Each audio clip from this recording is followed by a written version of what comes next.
Gagasan itu asupan pokok demokrasi berkualitas. Gagasan mesti dipertarungkan. Yang terbaik akan menang.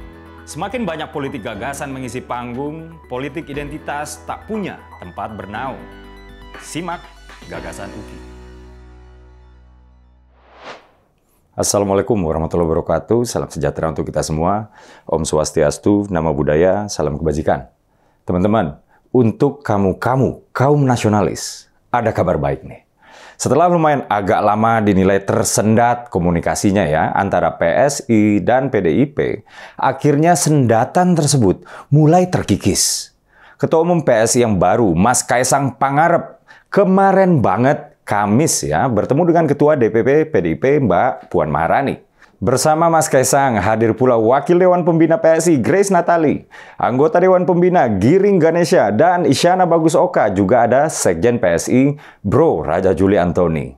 Sementara Mbak Puan Maharani menurut Detikcom didampingi oleh Wasekjen PDIP Mas Utut Adianto dan dua organ sayap kepemudaan PDIP yaitu Banteng Muda Indonesia dan Taruna Merah Putih.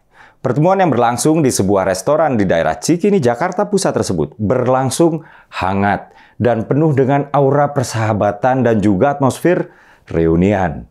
Dikutip dari kantor berita Kompas.com, Mbak Puan menganggap pertemuan ini layaknya pertemuan seorang kakak dengan adiknya. Mbak Puan yang juga Ketua DPR RI itu mengaku sudah menganggap Kaisang layaknya adik sendiri. How nice ya.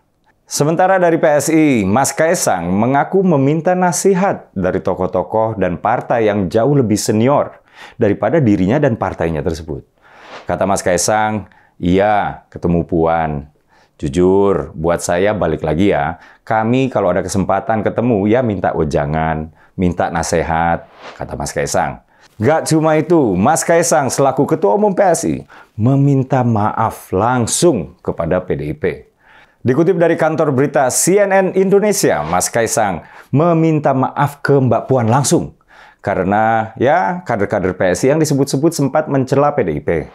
Mas Kaisang bilang, dan saya juga tadi sempat meminta maaf untuk teman-teman PSI yang dulunya bisa dibilang mencela ataupun merendahkan PDIP.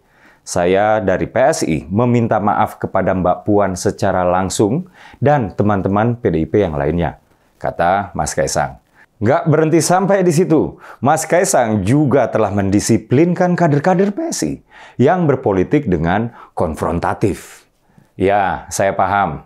Sahabat saya, Bang Ade Armando sering dinilai konfrontatif, terutama terhadap PDIP. Dalam hal ini, Mas Kaisang sudah memperingati dan mendisiplinkan Bang Ade Armando. Tapi bukan Mas Kaisang namanya kalau nggak berpolitik riang gembira. Dia bilang, untuk sementara kita menyuruh Bang Ade Armando untuk traktir kita di DPP. Itu sanksi pertama, kata Mas Kaisang. Mas Kaisang lalu berharap nggak ada lagi lah, mudah-mudahan sanksi kedua buat Bang Ade. Teman-teman, di sini saya mencatat dua hal.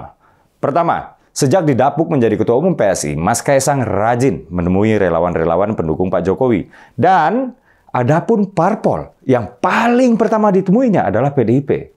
Bahwa PDIP adalah parpol pertama yang ditemui oleh Mas Kaisang, ini sangat menunjukkan betapa Mas Kaisang menghormati PDIP.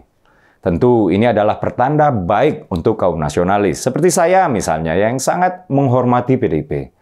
Bagi saya, walaupun tergabung di PSI, PDIP adalah contoh paling ideal bagaimana sebuah partai politik membumi dengan rakyat.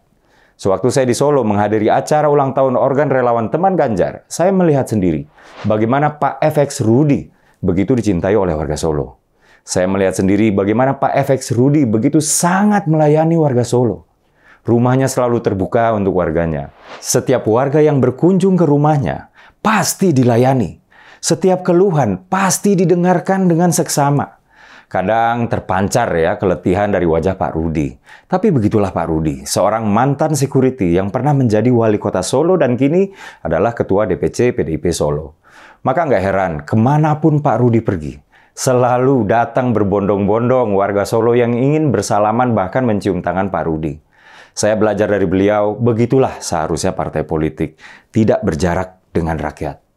Kembali kepada Mas Kaisang, beliau paham betul bahwa komunikasi dengan PDIP yang selama ini nggak lancar harus dipulihkan. Apalagi bapaknya Mas Kaisang kan kader PDIP, yaitu Pak Jokowi, sosok yang saya kagumi. Hal kedua adalah bahwa Mas Kaisang secara terbuka mengatakan telah memperingati Bang Ade Armando dan memberi sanksi kepadanya, itu adalah gestur yang baik dalam memecahkan kebuntuan komunikasi antara PSI dengan PDIP selama ini. Dan kabar baiknya lagi, Bang Ade menerima apa yang menjadi instruksi ketua umumnya tersebut dan berjanji akan mengubah sikapnya.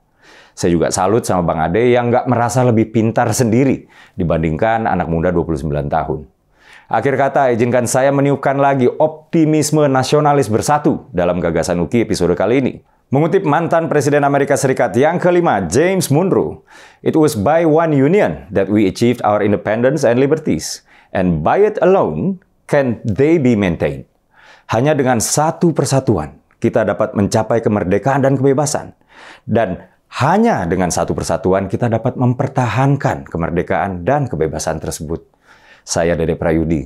Wassalamualaikum warahmatullahi wabarakatuh.